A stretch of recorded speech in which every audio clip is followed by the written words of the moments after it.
అందరికీ నమస్కారం. నీవే ప్రాణం రెండవ భాగం. మురళీధర్ గారు టేబుల్ మీదున్న ఆ ఫైల్ని చూస్తూ, ఈ కేసు డీల్ చేస్తూనే మీ నాన్న తన ప్రాణాలను కోల్పోయారా? ఈ కేసు వల్ల వాడి ప్రాణానికి ప్రమాదం ఉందని తెలిసి కూడా మీ నాన్నగారు వెనకడుగు వేయలేదు. వాడికి అప్పటికే ఈ కేసు మరుగున పడిపోతుందని తెలిసినట్టుంది. ఆఖరి క్షణంలో నా దగ్గర మాట తీసుకున్నాడు. ఈ కేసు ఎలా అయినా సాల్వ్ చేయమని మీ నాన్న నా దగ్గర మాట తీసుకున్నాడు. కానీ మీ నాన్న చనిపోయిన కొన్ని రోజులకే పైనుంచి ప్రెషర్ ఎక్కువగా ఉండడం వల్ల జస్ట్ యాక్సిడెంట్గా కొట్టిపడేసి క్లోజ్ చేసేశారు. కేసు రీఓపెన్ చేయించడానికి నేను చాలా ట్రై చేశాను, కానీ నా వల్ల కాలేదు. బాధ్యత నీదేరా, మీ నాన్న ఆఖరి కొరకు తీర్చాల్సింది అని ఆఖరి క్షణాల్లో మనోహర్ గారు తీసుకున్న మాట గురించి చెప్పారు. ఆ మాటలు విన్న శక్తి కళ్ళు ఇంకాస్త ఎర్రబడడంతో అతన్ని గమనించిన మురళీధర్ గారు, రేయ్ శక్తి, ఇదంతా గుర్తు చేసి నిన్ను బాధ పెట్టాలనో లేక నిన్ను రెచ్చగొట్టాలనో నా ఉద్దేశం కాదురా. నీకు తెలియాలి కాబట్టే చెప్తున్నా. నువ్వు ఇప్పటి వరకు అమ్మ కోసం చాలా స్ట్రాంగ్గా ఉన్నావు. ఇక మీదట డ్యూటీ విషయంలో కూడా అంతే స్ట్రాంగ్గా ఉండాలి అని అన్నారు శక్తికి ధైర్యం చెబుతూ. ఆయన మాటలకి శక్తికి చిరునవ్వుతో ఉన్న అవంతి గారు రూపం కళ్ళలో మెదిలేసరికి కాస్త శాంతించి, ఐ యామ్ సారీ సార్, కాస్త ఎమోషనల్ అయ్యాను, కానీ డ్యూటీ విషయంలో మాత్రం చాలా కేర్ఫుల్గా ఉంటాను. ఐ ప్రామిస్ యూ సార్, మా నాన్న ఆఖరి కోరిక తీర్చే బాధ్యత నాది. అలాగే మీరు నా మీద పెట్టుకున్న నమ్మకాన్ని కూడా నిలబెట్టుకునే బాధ్యత నాది. ఈ కేసు నా బాధ్యత మాత్రమే కాదు, ఇది నా లక్ష్యం అన్నాడు దృఢంగా. శక్తి మాటలకి మురళీధర్ గారికి చాలా సంతోషంగా అనిపించింది. ఇన్నేళ్ల తన స్నేహితుడి కోరిక అతని కొడుకు తీర్చబోతూ ఉంటే దానికి మరింత సంతోషంగా అనిపించింది. ఆ ఫైల్ని చూస్తూ, శక్తి, ఈ కేసుని నువ్వు అనఫిషియల్గా డీల్ చేయాలి. ఎందుకంటే ఇది క్లోజ్ అయిపోయిన కేసు. ఈ కేసు ముందుకు వెళ్ళాలంటే సాక్ష్యాలు చాలా అవసరం. అందుకే ముందు ఆ పనిలో ఉండు. ఇందులో నీకు ఎలాంటి డౌట్స్ వచ్చినా అప్పట్లో మీ నాన్నతో కలిసి వర్క్ చేసిన మోహన్ని కాంటాక్ట్ చేయని చెప్పారు. అలా వాళ్ళిద్దరూ మాటలు మరో అరగంట వరకు సాగాయి. శక్తి ఆయన దగ్గర నుండి బయటకు వస్తూ ఉండగా అతని ఫ్రెండ్ అభి, మురళీధర్ గారి అబ్బాయి దగ్గర నుండి కాల్ రావడంతో నవ్వుతూ లిఫ్ట్ చేసి, శక్తి, చెప్పరా ఈడియట్, ఎక్కడున్నావు నువ్వు అని అడిగాడు. అభి, ఇంకెక్కడ్రా, గోవాలో ఉన్నా అని అన్నాడు. ఏంటి సడన్గా? ఏం లేదురా, నీ చెల్లి నాకు దాని మీద ప్రేమ తగ్గిపోయిందని తెగ గొడవ చేస్తోంది. అందుకే దానికి నా ప్రేమ ప్రూవ్ చేసుకుందామని ఇదిగో ఇలా గోవాకి తీసుకొనొచ్చాను అంటాడు. రేయ్ ఈడియట్, ఏంట్రా ఆ మాటలు? అయినా ఏంట్రా నీ నాటకాలు? విజ్జో ఇక్కడే ఉంది. నాకు నిన్ననే కనిపించిందిలే. కానీ ఇంతకి తమరెక్కడున్నట్టు? అసహనంగా అభి, ఒక కేస్ విషయమై ముంబై వచ్చానురా. సర్లే, ఇదెప్పుడూ ఉండేదే, కానీ ఇంతకీ ఎలా ఉంది నీ ఫస్ట్ డే? ఇప్పుడే మామ దగ్గర నుండి వస్తున్నానురా. ఆయన ఒక కేసు అప్పగించారు. ముందు ఆ పని చూడాలి. మా నాన్న నువ్వు ఈ డ్యూటీ విషయంలో కరెక్ట్‌గా సరిపోతారులే. రేయ్, నువ్వు రిటర్న్ వచ్చాక నన్ను నీతో అర్జెంట్‌గా మాట్లాడాలి. సరేరా, నేను 2 డేస్‌లో వస్తాను. వచ్చాక కలుస్తాను. అలా వీళ్ళ సంభాషణ ముగియగానే అటు అభి తన వర్క్‌లో బిజీ అయితే, ఇటు శక్తి మురళీధర్ గారు తనకి అఫీషియల్‌గా అప్పగించిన మారన్ కేసు పనిలో ఉన్నాడు. అభి ఫోరెన్సిక్ డిపార్ట్మెంట్‌లో బ్లడ్ స్ప్లట్టర్‌గా అనలిస్ట్‌గా వర్క్ చేస్తున్నాడు. ఒకప్పుడు ఒక కేసు విషయమై కేస్ డీల్ చేస్తున్న ఆఫీసర్‌తో ముంబై వెళ్ళాడు. పనిలో ఉండగా నిన్న శక్తి కాల్ చేసినప్పుడు ఈరోజు తన జాయినింగ్ విషయం చెప్పడం గుర్తొచ్చి అతనికి కాల్ చేశాడు. శక్తి, అభిలు చిన్నప్పటి నుండి బెస్ట్ ఫ్రెండ్స్. ఇప్పటి వరకు ఇద్దరి మధ్య ఇలాంటి సీక్రెట్స్ లేవు. కలిసే పెరిగారు, కలిసే చదువుకున్నారు. వీళ్ళు ఎంచుకున్న దారులు వేరైనా లక్ష్యం మాత్రం ఒకటే. తప్పు చేసిన వాడు ఎవ్వడూ కూడా చట్టం నుంచి తప్పించుకోకూడదు అన్నది వాళ్ళ ధ్యేయం. ఆ రాత్రి 8 అవుతుండగా తన డ్యూటీ ముగించుకొని ఇంటికి చేరుకున్న శక్తికి హాల్‌లో ఉన్న తన తండ్రి ఫోటో ముందు మౌనంగా రోదిస్తూ ఉన్న తన తల్లి కనిపించగానే మనసుకు చాలా కష్టంగా అనిపించింది. తన క్యాప్ కంటిపై మీద పెట్టి సౌండ్ చేయకుండా వెళ్లి అవంతి గారిని వెనక నుండి ఆమె మెడ చుట్టూ చేతులేసి హగ్ చేసుకొని, మనిద్దరి సంతోషంలో నాన్న హ్యాపీనెస్ ఉందని ఎప్పుడు చెబుతూ ఉంటావు కదా అవంతి, మరి అలాంటప్పుడు నువ్వు ఇలా ఏడుస్తూ పైనుండి నిన్ను చూస్తున్న నాన్నను కూడా బాధ పెడతావా అని అడిగాడు. ఆమెను తన వైపుకు తిప్పుకొని ఆమె కన్నీళ్లు తుడుస్తూ, నిజానికి అవంతి గారివి కన్నీళ్లు కావు, ఆనంద బాష్పాలనే చెప్పాలి. చిన్నప్పటి నుండి తన తండ్రే తన శక్తికి ఇన్స్పిరేషన్. చిన్న వయసు నుండే తన తండ్రిలానే ఒక మంచి పోలీస్ ఆఫీసర్ అవ్వాలన్నది శక్తి కల. అది తెలిసిన మనోహర్ గారు కూడా చాలా సంతోషంగా ఫీల్ అయ్యేవారు. ఈరోజు శక్తి తన కలని నిజం చేసుకున్నట్టు ఉంటే ఆ మూమెంట్‌ని కళ్ళారా చూడ్డానికి మనోహర్ గారు బ్రతికి లేకుండా పోయారే అని అన్నదే అవంతి గారి బాధ. కానీ శక్తి తన కలని నిజం చేసుకున్నాడు అని ఫోటోలో ఉన్న మనోహర్ గారికి సంతోషంగా చెప్పుకుంటున్నారు అవంతి గారు. ఆ సంతోషంలో వచ్చిన కన్నీళ్ళే తన కళ్ళ వెంబడ ఉన్నవి. శక్తి మాటలకు ఆమె నవ్వుతూ అతని మొహాన్ని తన చేతుల్లోకి తీసుకొని అతని నుదుటిపై ముద్దు పెట్టి, ఇవి కన్నీళ్లు కాదురా శక్తి, మీ నాన్నతో నా సంతోషం పంచుకుంటున్నాను అని యూనిఫారంలో మనోహర్ గారిలానే ఉన్న శక్తిని పైనుండి కింద వరకు చూస్తూ, మీ నాన్నని చూస్తున్నట్టే ఉందిరా అన్నారు కన్నీళ్లతో నవ్వుతూ. శక్తి కూడా నవ్వుతూ ఆవిడ కన్నీళ్లు తుడిచి, బాగా ఆకలిగా ఉంది అవంతి, తొందరగా ఫ్రెష్ అయ్యేసి వస్తాను అని శక్తి ఫ్రెష్ అవ్వడానికి వెళ్తే, అవంతి గారు శక్తి ఆకలి అనేసరికి తొందరగా కిచెన్‌లోకి వెళ్లారు. కాసేపటికి తల్లి కొడుకులు ఇద్దరు మాట్లాడుకుంటూ డిన్నర్ కానిచ్చేసి హాల్‌లో సెటిల్ అయ్యారు. అవంతి గారి ఒడిలో పడుకున్న శక్తి ఆమె చేతి వేళ్లు విరుస్తూ, అమ్మా, నా బంగారం లంగావోణిలో ఎంత అందంగా ఉందో తెలుసా? నాకు తనని డిస్క్రైబ్ చేయడానికి మాటలు రావట్లేదు. కానీ అంటూ ఆగిపోయిన శక్తిని చూస్తూ, కానీ ఏంటి నాన్న ఏమైంది? అని అడిగారు అవంతి గారు. తన ఒడిలో ఉన్న శక్తి తల నిమురుతూ. తను అతుల్యను చూసిన ఆ క్షణం గుర్తు చేసుకున్న శక్తి మొహంలోకి సంతోషం, బాధ ఒకేసారి వచ్చి చేరాయి. బాధగా తన కళ్ళల్లో ఏదో తెలియని బాధ కనిపించిందమ్మా. నేనున్న ఆ కాసేపు తనని గమనిస్తూనే ఉన్నాను. చిన్న నవ్వు కూడా లేకుండా ఏదో పోగొట్టుకున్న దానిలాగా చాలా బాధగా, ఎందుకో కంగారుగా కనిపించింది నాకు. తనని చూస్తే చదువుకునే అమ్మాయిలాగానే ఉంది. ఈ ఏజ్‌లో తనకి అంతగా చుట్టూ ఏం జరుగుతుందో కూడా తెలియకుండా బాధపడే సమస్యలేముంటాయమ్మా? అని అడిగాడు. శక్తి ప్రశ్నకు అవంతి గారు నవ్వుతూ అతని తల నిమిరి, ఎవరి జీవితంలో ఏం సమస్యలున్నాయో మనం ఊహించలేం శక్తి. నువ్వు అంటూ ఉంటావు కదా! లైఫ్ ఈజ్ అడిక్టబుల్ అని. ఇది ముమ్మాటికి నిజం. జీవితం కొంతమందికి సంతోషాలను పరిచయం చేస్తే, కొంతమంది కష్టాలను పరిచయం చేస్తుంది. ఏ క్షణం ఏం జరుగుతుందో ఊహించడం ఎవ్వరి తరం కాదు. మన జీవితంలో మీ నాన్న మనకి దూరం అవ్వడం తీరని లోటునే మిగిల్చింది. అలానే ప్రతి మనిషి జీవితంలో ఏదో ఒక కష్టం ఉంటుంది శక్తి. కష్టం లేని మనిషి అంటూ ఎవ్వరూ ఉండరు అన్నారు. ఆవిడ చెప్పిన మాటల గురించే ఆలోచిస్తూ ఉండిపోయాడు శక్తి. అటు కాలేజీ నుంచి ఇంటికి చేరుకున్న అతుల్య ఫ్రెష్ అయ్యి బుక్స్ ముందేసుకొని డిన్నర్ టైం వరకు ఆ పుస్తకాలను తినేసింది. వల్లి గారు డిన్నర్ తీసుకొచ్చి ఇవ్వడంతో ఎప్పట్లానే బ్రతకడానికి మాత్రమే తింటున్నట్టుగా పిడికెడు అన్నాన్ని వడ్డించుకొని ఆ పరబ్రహ్మ స్వరూపానికి దండం పెట్టుకొని రెండంటే రెండే ముద్దలు తినేసి విండో దగ్గరే కూర్చుండిపోయింది అతుల్య. కాలేజ్‌కి వెళ్ళినప్పటి నుండి అతుల్యను గుళ్ళో శక్తి చూపులే చిరునవ్వే తనని తెగ డిస్టర్బ్ చేస్తూనే ఉన్నాయి. కానీ అతుల్య తనని తాను శక్తి నుండి చాలా డైవర్ట్ చేసుకుంటూ ఉంది ఇప్పటి వరకు.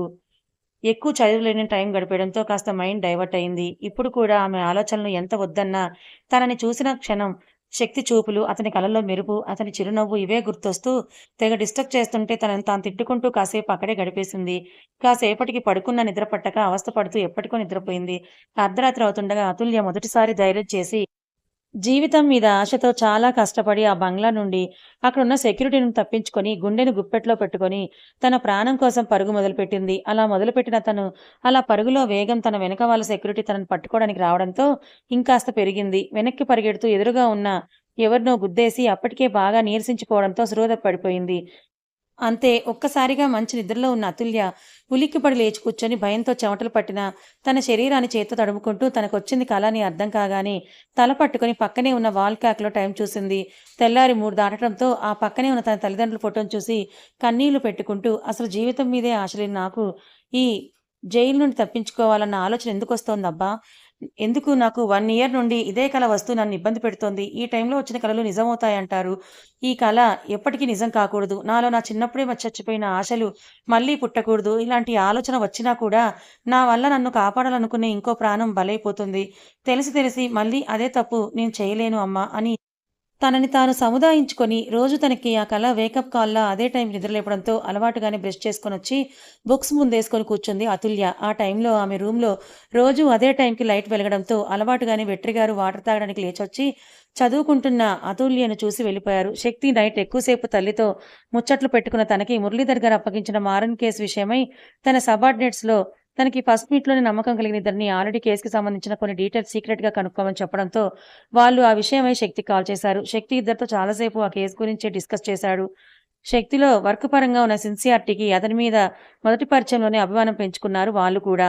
ఆ ఇద్దరు కేస్‌కి సంబంధించి వాళ్ళు గ్యాదర్ చేసిన కొన్ని డీటెయిల్స్ చెప్పడంతో శక్తి వాటి గురించే ఇంకా డీప్‌గా ఆలోచిస్తూ మురళీధర్ గారు తనకిచ్చిన ఫైల్ ఓపెన్ చేసి చాలా సేపు ఆ కేసు గురించే స్టడీ చేస్తూ గడిపేశాడు.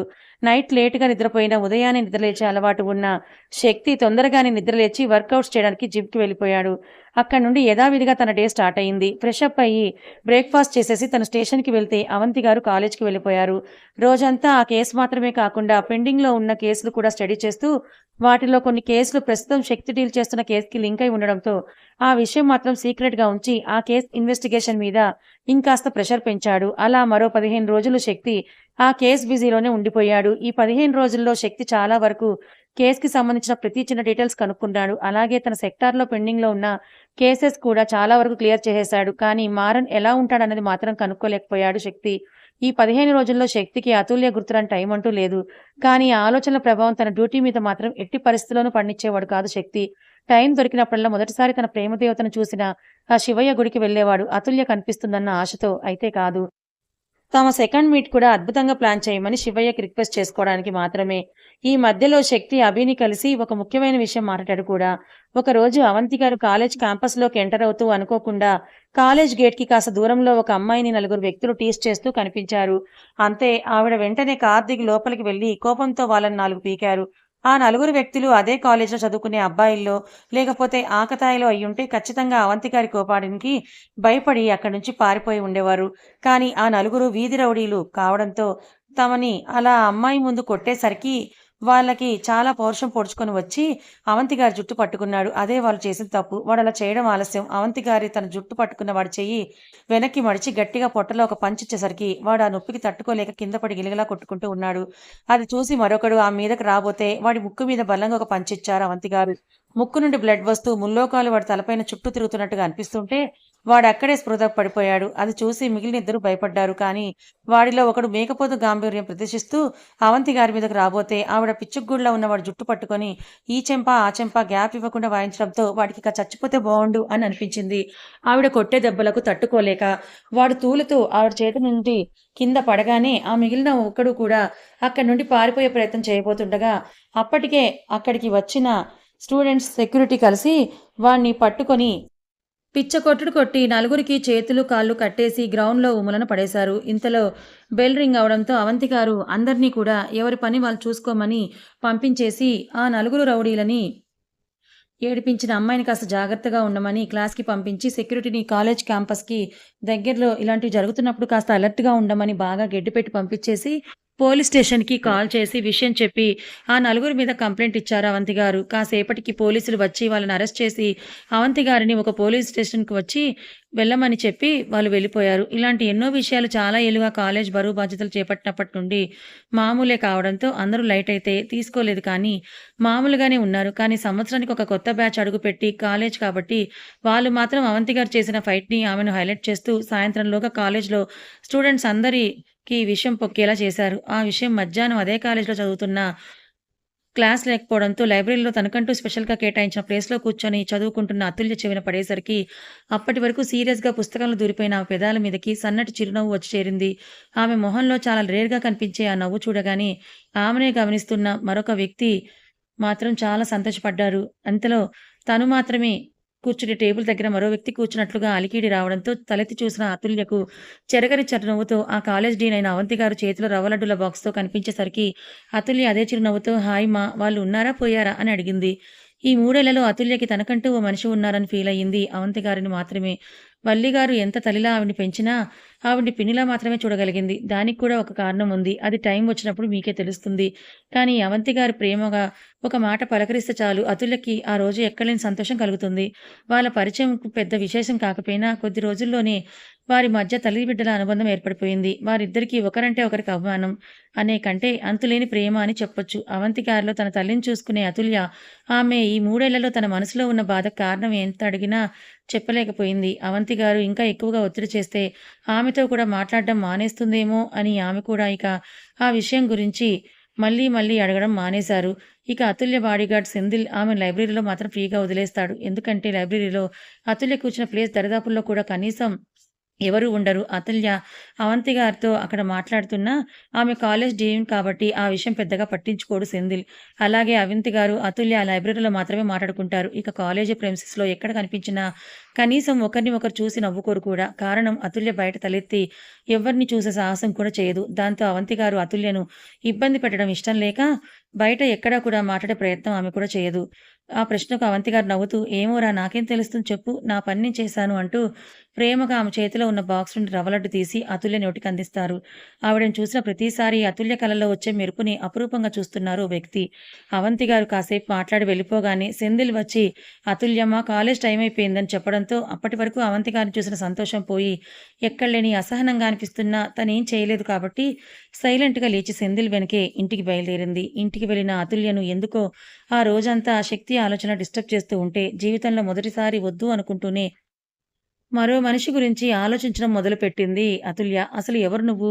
నీ కళ్ళల్లో నన్ను చూసినప్పుడు ఆ ఫీలేంటి?" అని తనకి తెలియకుండా అతని గురించి ఆలోచిస్తూ ఎప్పటికో కానీ నిద్రపోలేకపోయింది అతుల్య. ఒక లెఫ్ట్ కేస్ విషయంలో ఇంటికి బాగా లేట్‌గా చేరుకున్న శక్తికి హాల్‌లో తన తల్లి డీటీఎస్‌లో 'జాకీ చాన్' పాపులర్ మూవీ నుండి ఫైట్ సీన్ చూస్తూ తెగ ఎంజాయ్ చేస్తూ కనిపించేసరికి అప్పటి వరకు శక్తి మొహంలో ఉన్న చిరాకు, అలసట అంతా ఎటుపోయిందో తెలీదు కానీ హాయిగా ప్రశాంతవంతమైన చిరునవ్వు వచ్చి చేరడంతో సైలెంట్‌గా తన రూమ్‌కి వెళ్లి ఫ్రెష్ అయ్యి వచ్చి ఇంకా ఆ ఫైట్ సీన్‌ని చూసి ఎంజాయ్ చేస్తూ ఉన్న అవంతి గారి పక్కనే కూర్చొని, ఆమె చేతిలో ఉన్న చిప్స్ తింటూ, "ఇలాంటివన్నీ చూస్తేనే నువ్వు పెద్ద రౌడీలా తయారయ్యావు అవంతి" అని అన్నాడు.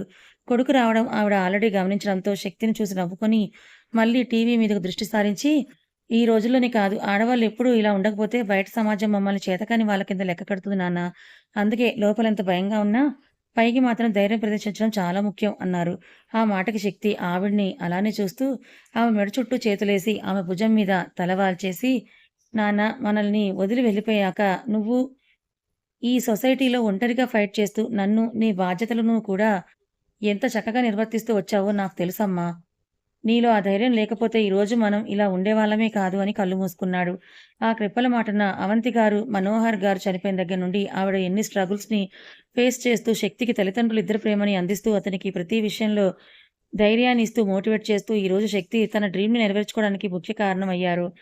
తనకు బాగా తెలుసు. మనోహర్ గారు చనిపోయిన మొదట్లో అవంతి గారి తల్లిదండ్రులు ఆమెకి రెండో వివాహం చేయాలని చాలా ప్రయత్నించారు. కానీ దానికి ఆవిడ ఏమాత్రం అంగీకరించకపోవడమే కాదు, ఆ రెండో పెళ్లి చేసి శక్తిని తనకు దూరం చేయాలని చూసిన ఆమె తల్లిదండ్రులతో అప్పటినుండి ఆవిడ మాట్లాడడమే మానేశారు.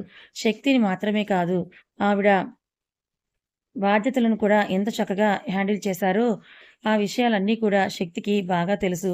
తన కోసం ఆవిడ ఎలాంటి త్యాగాలు చేశారో కూడా శక్తికి ఇప్పటికీ బాగా గుర్తుంది. అవన్నీ గుర్తు రాగానే శక్తి శరీరం చల్లబడి కళ్ళు వర్షించడం మొదలుపెట్టాయి. కథ ఇంకా ఉంది.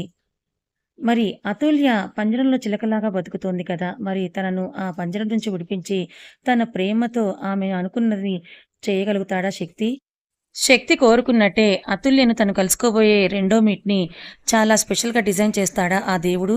అసలు వీరిద్దరూ మళ్ళీ రెండోసారి ఎలా కలుసుకోబోతున్నారు? శక్తికి తను ప్రేమిస్తున్న అతుల్య ఎవరో కాదు, తన తల్లికి ఎంతో ఇష్టమైన శిష్యురాలే అని తెలిస్తే ఎలా ఫీలవుతాడు? తెలుసుకోవాలనుకుంటే ఛానల్‌ని ఫాలో అవ్వండి. కథ నచ్చితే లైక్ చేయండి. మరికొంతమందికి షేర్ చేయండి. ఇలాంటి మంచి కథల కోసం ఛానల్‌ని సబ్స్క్రైబ్ చేసుకోండి. Thank you so much for watching.